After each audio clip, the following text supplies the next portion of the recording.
Dictation start होगी 3 second बाद। Start.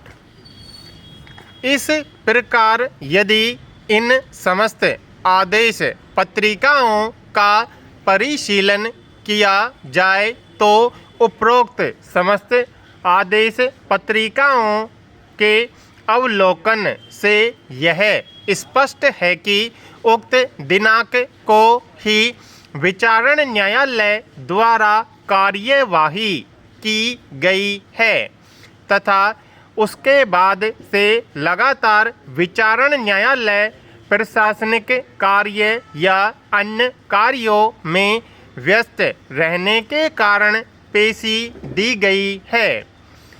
केवल आदेशिका का साक्षी उपस्थित नहीं था, आगे आवेदिका के साक्षी उपस्थित रहे तथा आगामी उक्त दिनांक को साक्ष्य हेतु समय मांगने पर विचारण न्यायालय ने आवेदन निरस्त कर दिया। पैरा। राम के यत्न से चलने वाला शासन, राम की नीति पर चलने वाला प्रशासन और राम के चरित्र को धारण करने वाला जनमानस राम राज्य की अवधारणा को परिभाषित करते हैं। राम का न्याय, राम का लोक व्यवहार, राम की समदृष्टि, राम की सेवा, राम का समर्पण, राम की जागृति, राम की दया, राम की सहिष्णुता और राम की जनभक्ति राम राज्य की परिभाषा के स्रोत हैं। राम के गुण वस्तुतः राजगुण हैं। इस धरती पर सत्य का आदर्श लेकर ऐसा चित्रण किसी भी युग में कहीं नहीं मिलेगा। सत्ता का नैतिक भी मोह न होना एक मानव लिए परम कठिन विषय है। राज मिलने पर सुख न होना और राज चले जाने पर दुख न होना राम के लिए यह विषय भी नहीं है।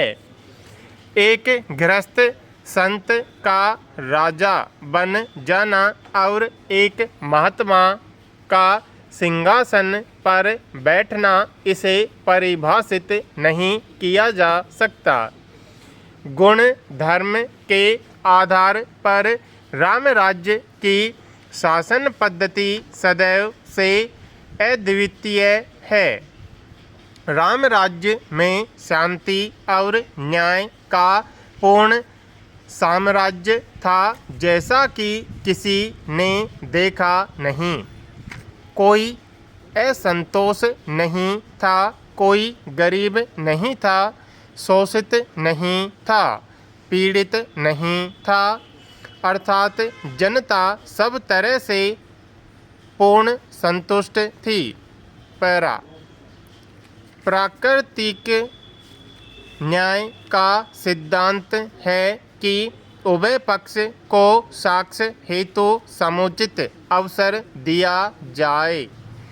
हस्तगत मामले में आदेश पत्रिकाओं के परिशीलन से यह पाया जाता है कि उक्त दिनांक को साक्ष्य का अवसर मांगे जाने पर विचारण न्यायालय द्वारा साक्ष्य का अवसर न देकर वैधानिक त्रुटि कारित की गई है।